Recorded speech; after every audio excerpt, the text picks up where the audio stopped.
오늘 우리 삶의 가장 깊은 곳에 자리한 한 가지 감정에 대해 이야기 나눠보려 합니다. 바로 나는 부족하다. 혹은 나는 자격이 없다고 느끼는 마음입니다. 어쩌면 우리 모두는 인생의 어느 순간 혹은 매일같이 이 감정과 씨름하고 있을지 모릅니다. 이 이야기가 당신의 마음에 깊은 울림과 위로를 주기를 기도합니다. 본격적인 이야기에 앞서 만약 이 메시지가 당신의 마음에 와닿는다면 구독과 좋아요를 통해 저희가 더 많은 희망의 이야기를 전할 수 있도록 힘이 되어주시길 부탁드립니다. 당신의 작은 손길 하나가 이 메시지를 필요로 하는 다른 누군가에게 하나님의 은혜를 전하는 통로가 될 수 있습니다. 잠시 함께 기도하는 마음으로 오늘의 이야기에 귀 기울여 주시길 바랍니다. 베드로는 자격이 없었습니다. 모세도 자격이 없었습니다. 그리고 어쩌면 이 이야기를 듣고 있는 당신도 스스로 자격이 없다고 느끼고 있을지 모릅니다. 하지만 감사하게도 하나님께서는 우리에게 당신의 정체성이라는 선물을 주십니다. 당신은 어떤 모습으로 실제보다 더 괜찮고 인상적인 사람처럼 보이려고 애쓰고 있나요? 하나님께서 당신에게서 벗겨내어 바로 그 연약한 모습 그대로의 당신을 사랑한다고 보여주고 싶어 하시는 껍질은 무엇인가요? 하나님은 당신의 삶에서 무언가를 조립하고 계십니다. 당신의 삶의 조각들을 모아 목적을 만들어가고 계십니다. 당신이 겪었던 실망, 깨져버린 꿈들을 마치 손에 쥐어진 하나의 돌멩이라고 생각해보세요.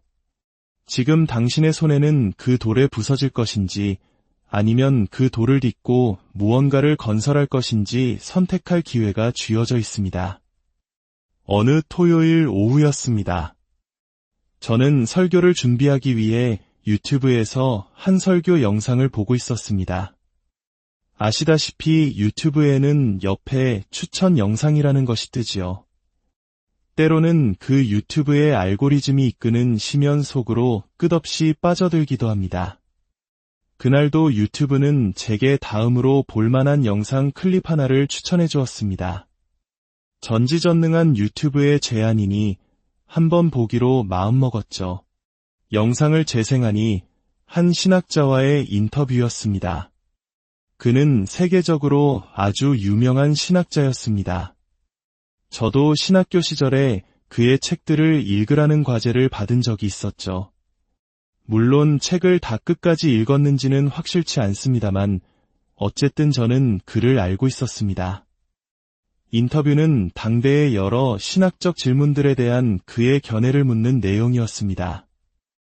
저는 영상을 틀어놓고 설교 준비를 위해 잠시 자리를 떴습니다. 그런데 갑자기 배경에서 아주 이상한 소리가 들려왔습니다. 제 이름이 들리는 것이었습니다. 저는 깜짝 놀라 방으로 달려갔습니다. 인터뷰어가 목회자 콘퍼런스에 참여한 그 신학자에게 여러 주제에 대해 단 한 단어로 답해달라는 라이트닝 라운드를 진행하고 있었습니다. 그런데 갑자기 제 이름이 주제로 나온 것입니다. 저는 흥분했습니다. 저분들이 내 얘기를 하고 있구나.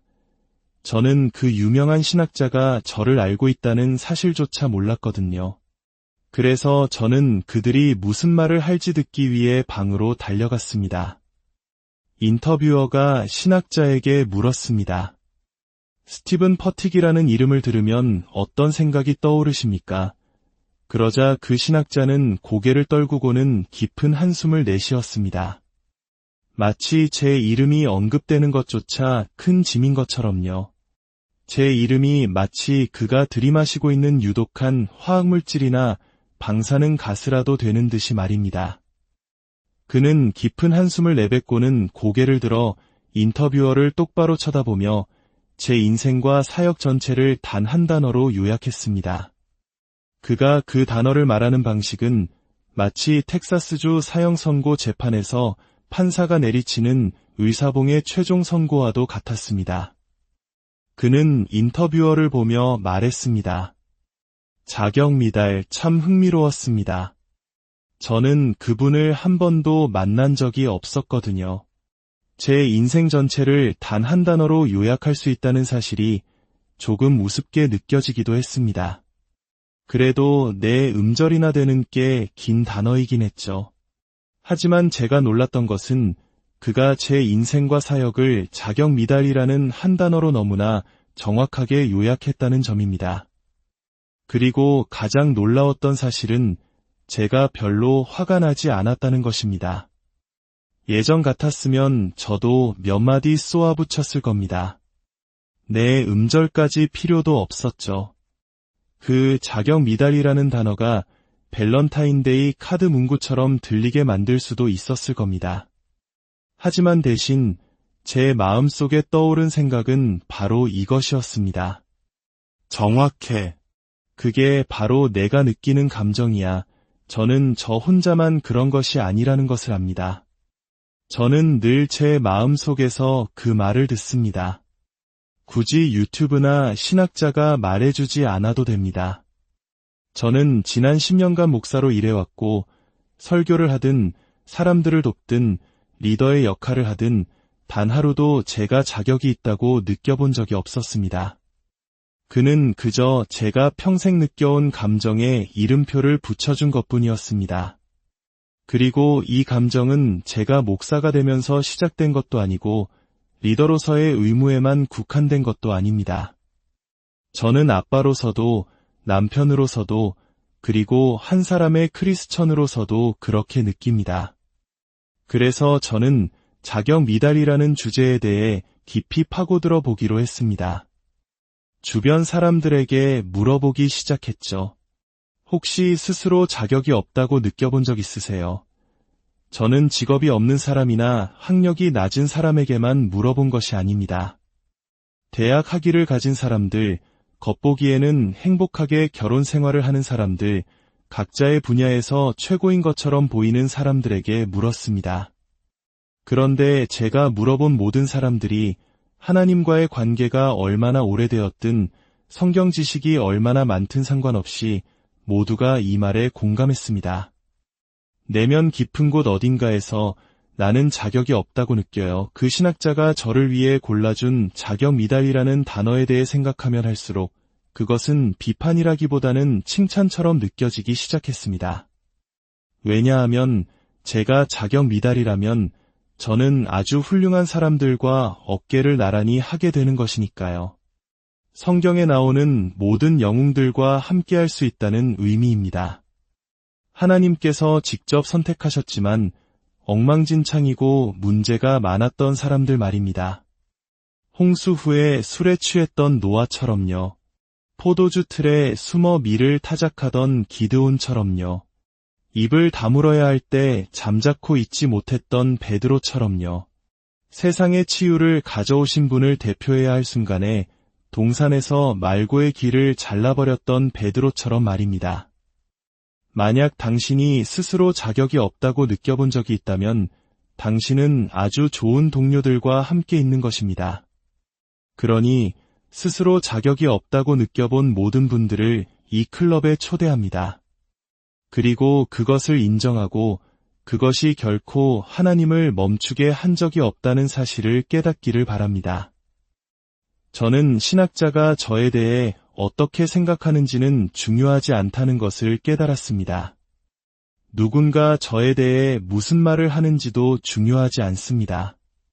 정말로 중요한 것은 제가 제 자신을 어떻게 보느냐 하는 것입니다.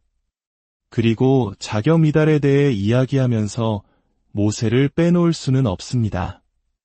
모세야말로 이 주제의 대표적인 인물, 자격 미달의 포스터 모델과도 같은 사람입니다. 출애굽기에서 가장 유명한 장면 중 하나는 우리가 불타는 떨기나무라고 부르는 장면에서 발견됩니다. 하지만 모세에게 그것은 그저 평범한 어느 날이었습니다. 장인 이드로의 양떼를 치며 사막 저편에서 하루를 보내는 그저 그런 날이었죠. 그는 그날 하나님을 특별한 방식으로 만나게 될 것이라고는 상상도 못했습니다. 우리도 그럴 때가 많지 않습니까? 그저 일상을 살아가다가 텔레비전 채널을 돌리다가 직장에 출근하다가 바로 그런 순간에 하나님께서는 우리를 부르십니다. 잠시 멈춰서서 바라보라고 하십니다. 그리고 이전에는 결코 알 수 없었던 우리의 정체성에 대해 무언가를 드러내십니다. 하나님께서 모세에게 나타나 말씀하셨습니다. 내가 이집트의 노예 생활에서 내 백성을 구하러 내려왔고 그들의 부르짖음을 들었다. 그리고 내가 너를 그들의 구원자로 선택하노라. 그러자 모세는 하나님께 묻습니다. 출애굽기 3장 11절입니다. 제가 누구이기에 파라오에게 가며 이스라엘 자손을 이집트에서 인도하여 내리이까? 제가 누구이기에? 이것이야말로 결코 사라지지 않는 우리 삶의 중심 질문이 아닐까요? 이 정체성의 질문 때문에 우리는 삶의 수많은 단계에서 가면을 쓰고 꾸미고 연기하며 살아갑니다. 하나님께서 이미 우리에게 선물로 주신 정체성을 스스로의 성취를 통해 얻어내려고 애쓰면서 말입니다. 하나님께서 모세에게 당신의 위대한 계획을 말씀하셨을 때 모세는 하나님이 그 일을 하실 수 있다는 것에 대해 의심하지 않았습니다. 모세가 걱정한 것은 하나님이 아니었습니다. 바로 자기 자신이었습니다. 연구가 브레네 브라운은 취약성, 수치심, 그리고 진정한 삶에 대한 흥미로운 연구를 했습니다. 그녀는 우리 대부분이 짊어지고 다니는 감정, 우리를 짓누르는 무게와 부담, 그리고 삶의 소명을 받아들이지 못하게 시야를 가리는 구름은 바로 나는 결코 충분하지 않다는 느낌이라고 말합니다. 어쩌면 우리는 이 문장의 빈칸을 채울 수 있을 겁니다. 나는 결코 하지 않다. 제가 한 그룹의 사람들에게 이 빈칸을 채워달라고 부탁했습니다. 당신은 자신이 결코 무엇이 충분하지 않다고 느끼십니까? 그들의 대답은 다양했습니다. 경험이 충분하지 않다. 인내심이 충분하지 않다. 유능하지 않다. 꾸준하지 않다. 강하지 않다. 똑똑하지 않다. 그리고 어떤 분은 이렇게 말했습니다. 충분히 멋지지 않다. 아마 당신에게도 이 빈칸에 들어갈 자신만의 단어가 있을 것입니다. 나는 결코 충분하지 않다. 모세가 왜 하나님, 혹시 전화를 잘못 거신 것 아닙니까? 라고 생각했을지 저는 이해합니다. 우리는 자신을 규정하고 설명하고 이해하기 위해 온갖 표현과 용어를 사용합니다. 저는 이 개념을 3번째 단어라고 부릅니다. 당신은 나는 이다라는 빈칸을 채워왔습니다. 때로는 나는 뒤에 무엇을 넣어야 할지조차 알기 어렵습니다. 이 시점에서 모세의 정체성을 규정하는 몇 가지가 있었습니다.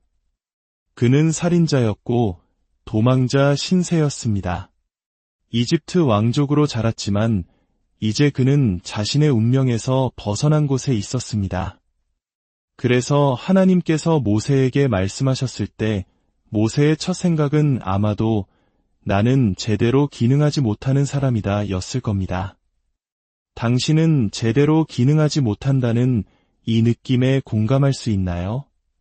모세는 사람을 죽이고 모래에 숨겼습니다.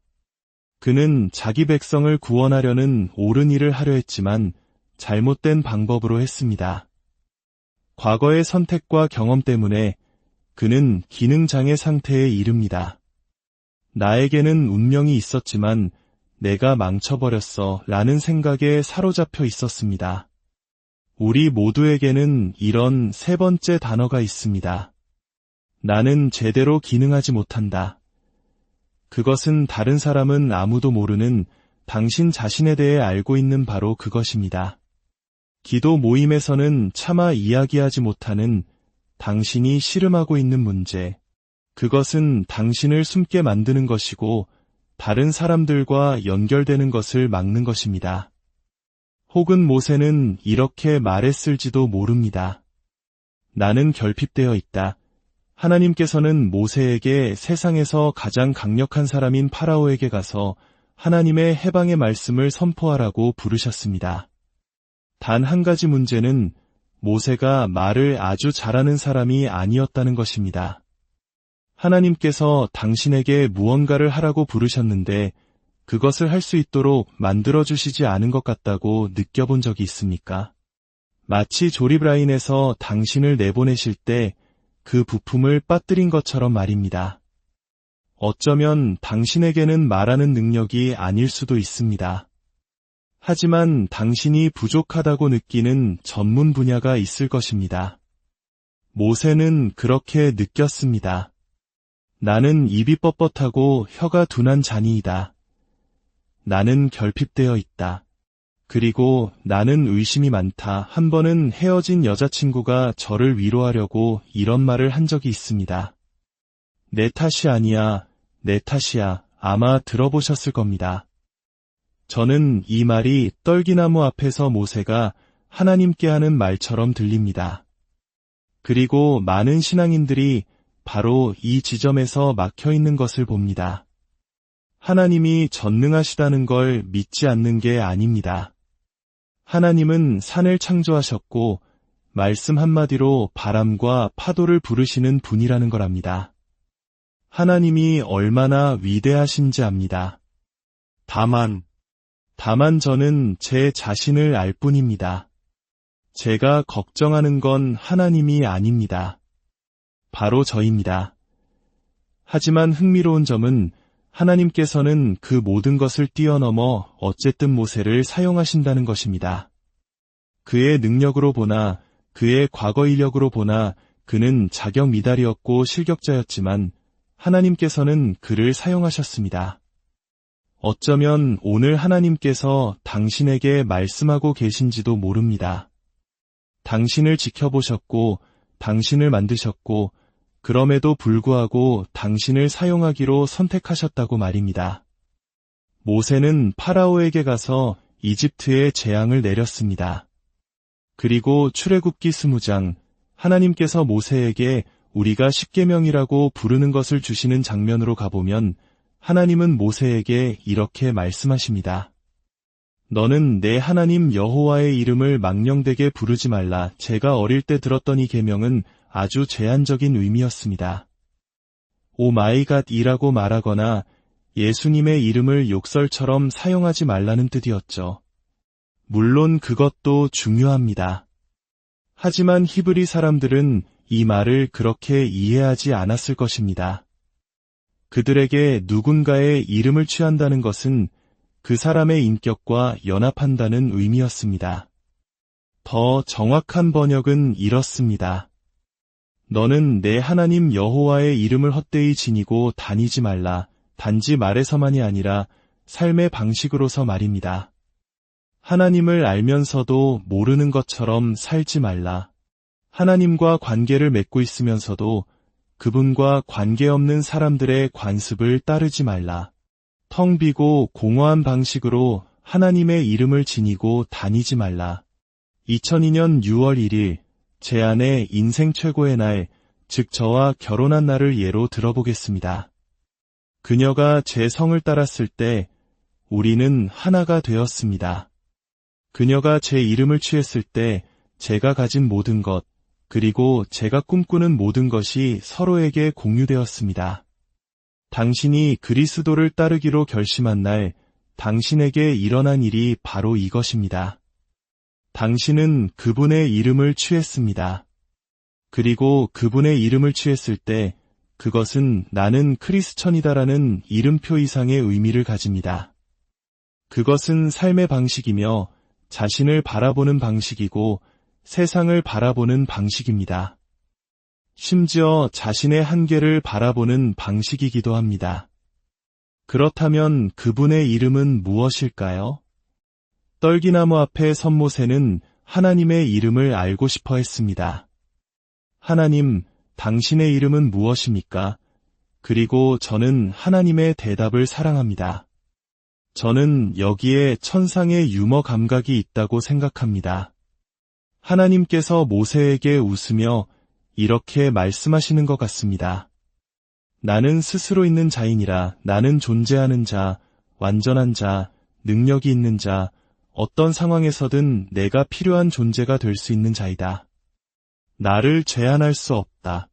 하나님은 너무나 위대하셔서 세 번째 단어가 필요 없으십니다. 하지만 당신과 저는 세 번째 단어가 필요합니다.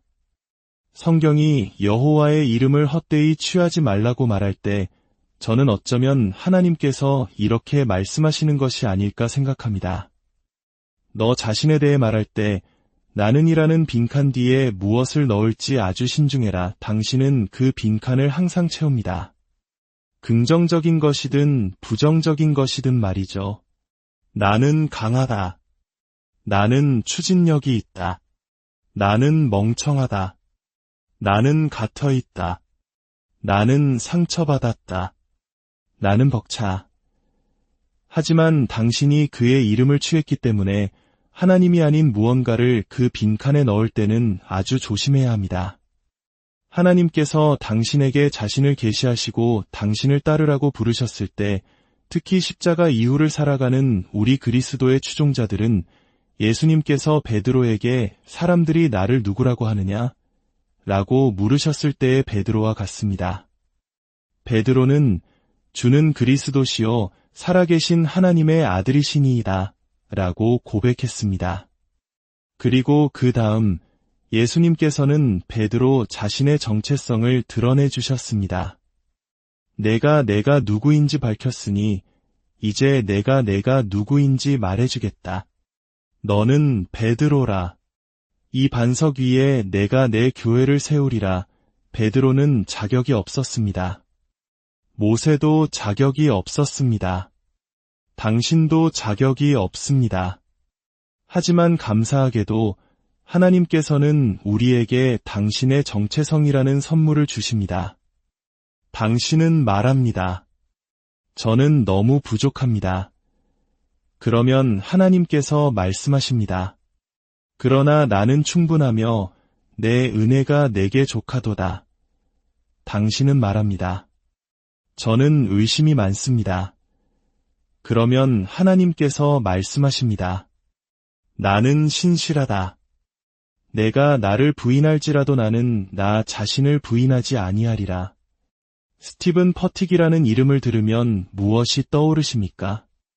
자격 미달. 저는 하나님께서 다른 사람이 저에 대해 뭐라고 말하든 심지어 제가 제 자신을 어떻게 보든 상관없는 세 번째 단어를 주셨다는 사실에 감사합니다.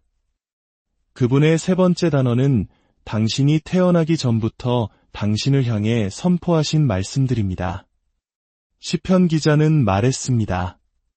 내가 주께 감사하옴은 나를 지으심이 심히 기묘하심이라. 하나님, 오늘 우리 삶에 당신의 정체성을 선물로 주심에 감사합니다.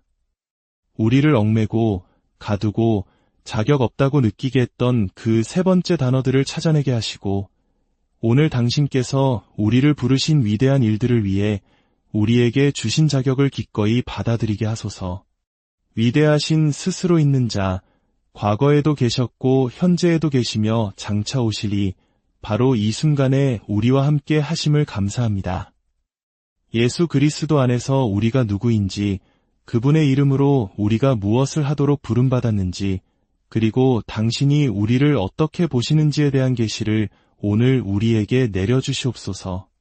예수님의 이름으로 기도합니다. 아멘. 우리는 평생 동안 자신이 그것을 인지하지 못한 채 씨름하는 질문이 있습니다. 나에게는 그럴 만한 능력이 있는가? 당신이 매일 만나는 모든 사람들, 앞으로 마주칠 모든 사람들, 그리고 과거에 만났던 모든 사람들은 조용히 이 질문에 답하고 있었습니다. 나에게는 그럴 만한 능력이 있는가? 우리는 모세가 살인자라는 사실을 알면서도 그 질문에 답해야 했던 사람에 대해 살펴보았습니다. 우리는 이제 야곱의 하나님에 대해 이야기하려 합니다. 하나님께서는 모세에게 당신의 이름을 나는 스스로 있는 자라고 계시하셨습니다. 하지만 출애굽기 3장 15절에서 하나님은 이렇게 덧붙이십니다.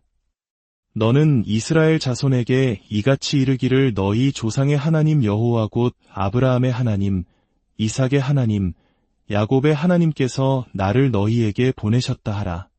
이는 나의 영원한 이름이요 대대로 기억할 나의 칭혼이라. 아브라함의 하나님, 이해가 됩니다. 이삭의 하나님, 그것도 이해가 됩니다. 하지만 야곱의 하나님이라는 부분에서 저는 늘 멈칫하게 됩니다. 야곱은 평생을 속이며 살았습니다. 거짓말이 필요하면 거짓말을 했고 속여야 하면 속였습니다.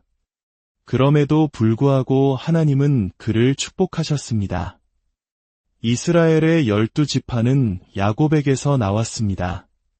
자격 미달인 사람을 이야기한다면 야곱은 그 조건에 완벽하게 부합합니다.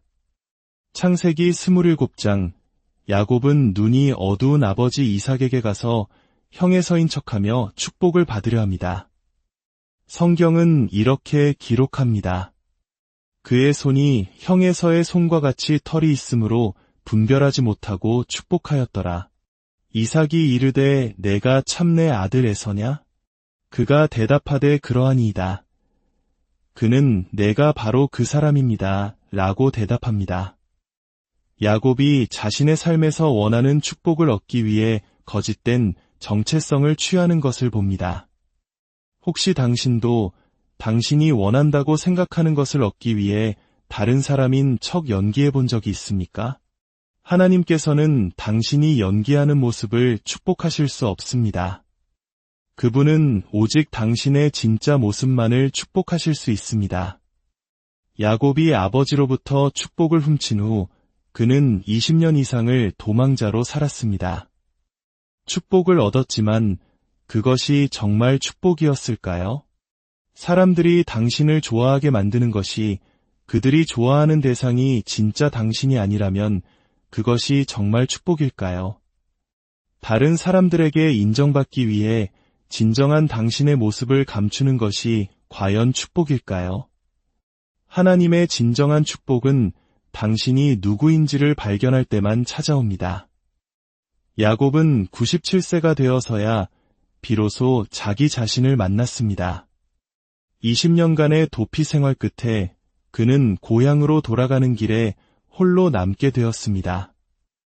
창세기 32장 24절은 야곱은 홀로 남았더니 어떤 사람이 날이 새도록 야곱과 씨름하다가 라고 기록합니다. 그의 인생은 씨름의 연속이었습니다. 태중에서부터 형과 씨름했고 97세가 되어서도 여전히 씨름하고 있습니다. 그는 어둠 속에서 누구인지도 모르는 상대와 날이 셀 때까지 씨름합니다. 그리고 마침내 그 남자가 야곱에게 묻습니다. 내 이름이 무엇이냐? 이 질문은 우리를 21년 전 아버지 이삭이 야곱에게 똑같은 질문을 했던 그 순간으로 데려갑니다. 그때 야곱은 뭐라고 대답했었나요? 저는 에서입니다. 축복을 받기 위해서는 그 사람이 되어야 한다고 생각했기 때문입니다. 하지만 이제 야곱은 많은 것을 겪었습니다. 그는 홀로 어둠 속에 있습니다. 그리고 마침내 97년 만에 야곱은 그가 했어야만 했던 유일한 말을 합니다. 그가 되어야만 했던 유일한 사람이 됩니다. 그는 말합니다. 저는 야곱입니다.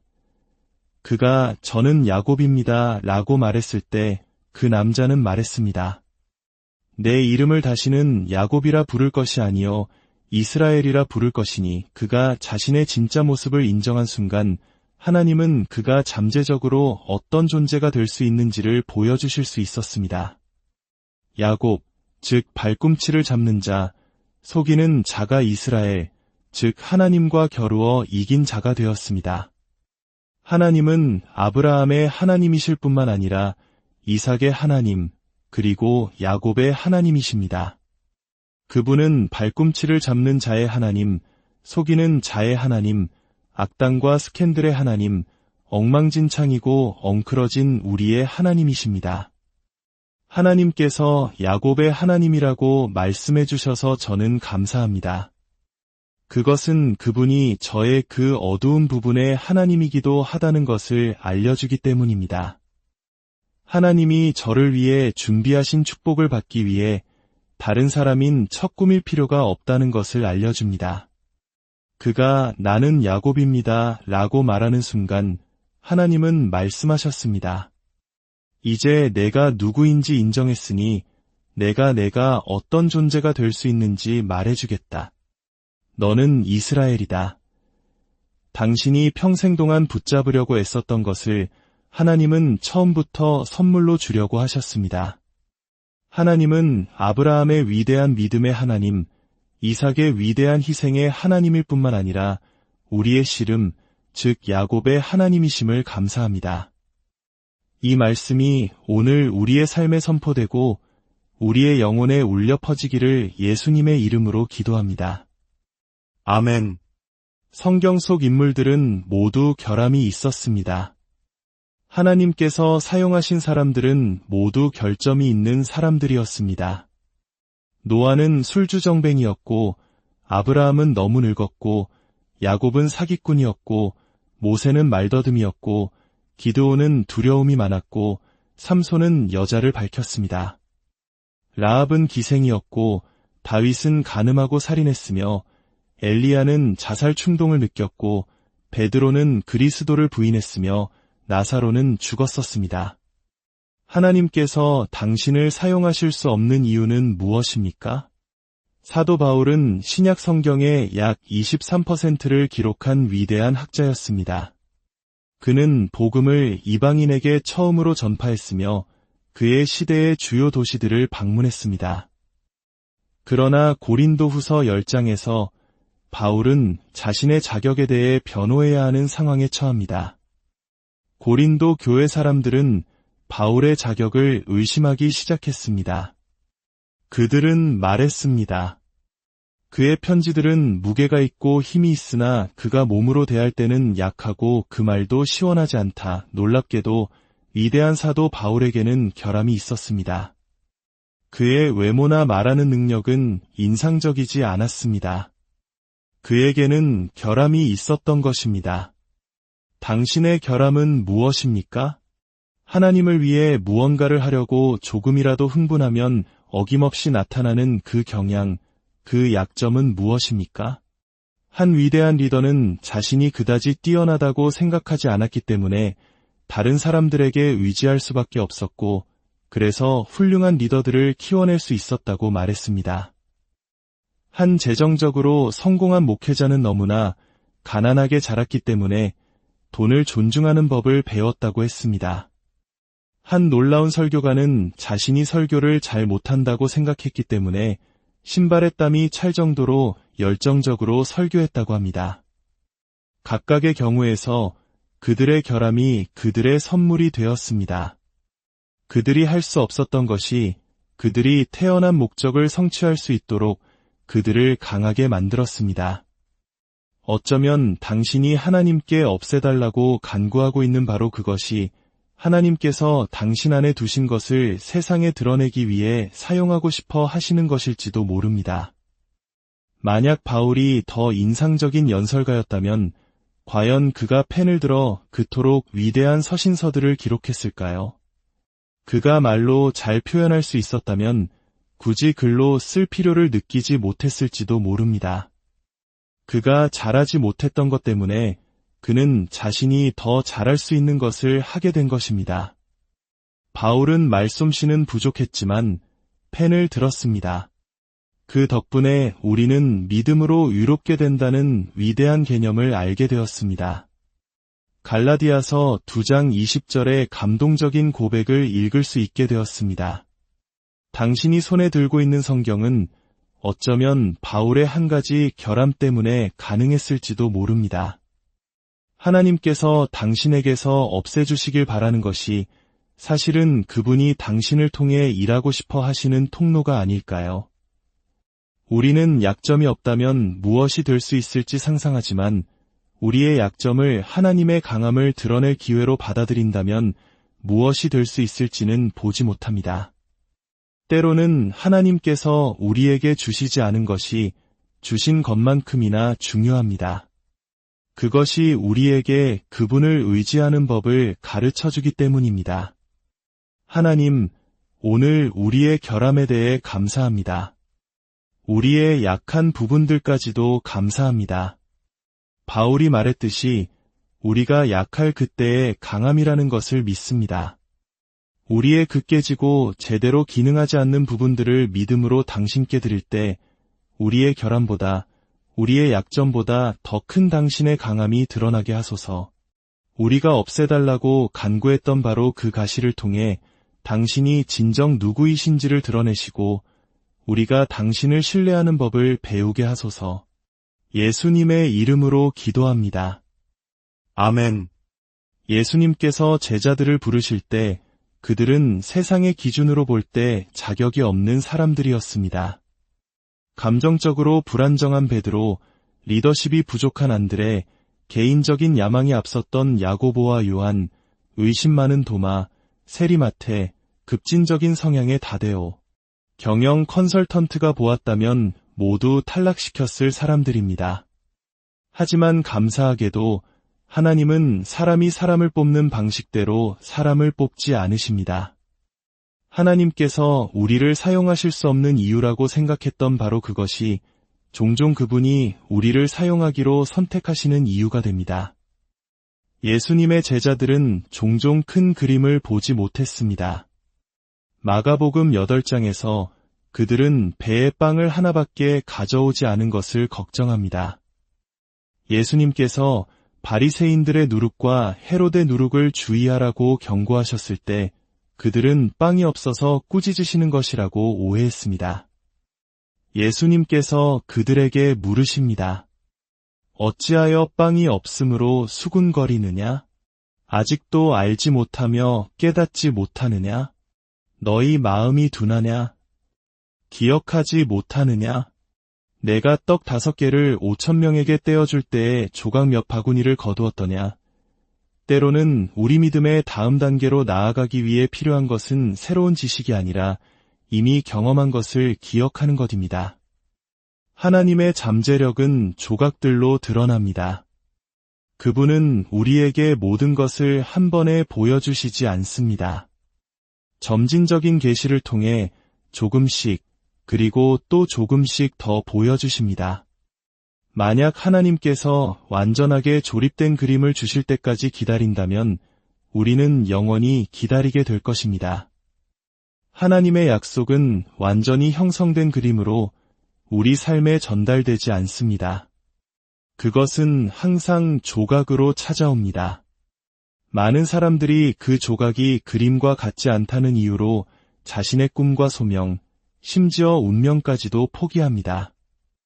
당신을 향한 하나님의 부르심을 생각할 때 당신에게는 그것을 해낼 능력이 없다고 느껴질지 모릅니다. 그러나 잠재력은 조각으로 실현될 뿐만 아니라 공급하심 또한 조각으로 주어집니다.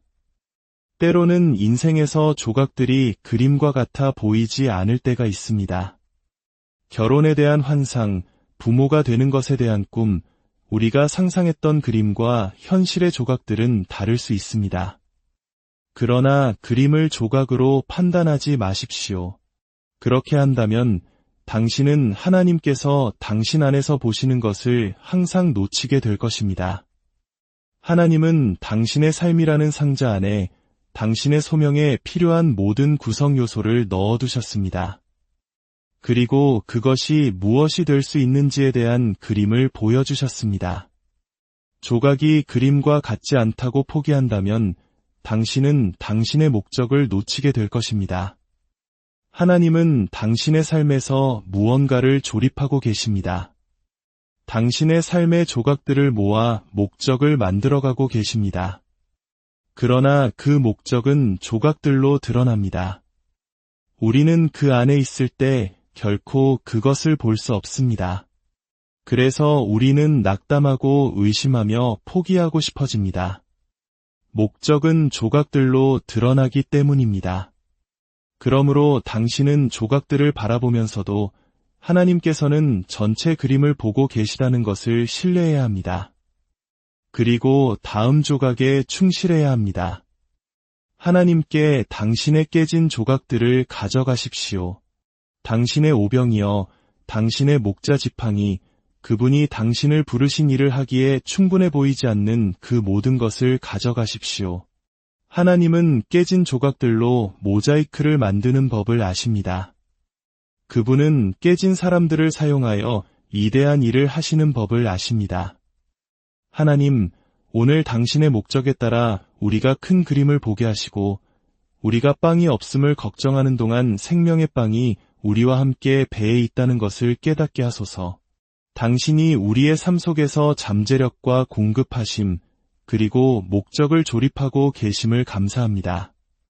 앞으로 나아가며 오직 뒤돌아볼 때만 이해할 수 있는 것들을 신뢰하게 하시고 우리의 깨진 조각들을 당신께 가져가게 하소서. 예수님의 이름으로 기도합니다. 아멘. 이 메시지가 당신의 마음에 울림을 주었다면 이 은혜를 주변 사람들과 나누어 주십시오. 당신의 나눔이 누군가에게는 큰 위로와 희망이 될 수 있습니다.